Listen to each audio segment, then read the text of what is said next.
So as you could see, the beautiful 4x4, semi 4x4 trail. And this is just between Hermanus and Gansbaai, and this long beach over here is called the Plaat.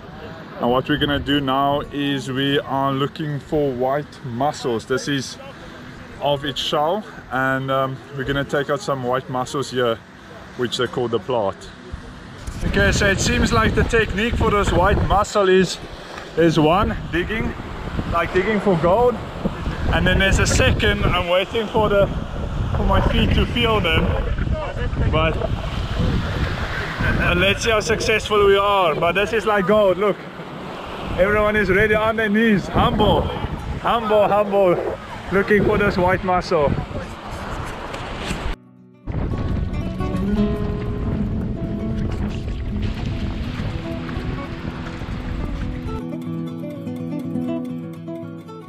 Yeah.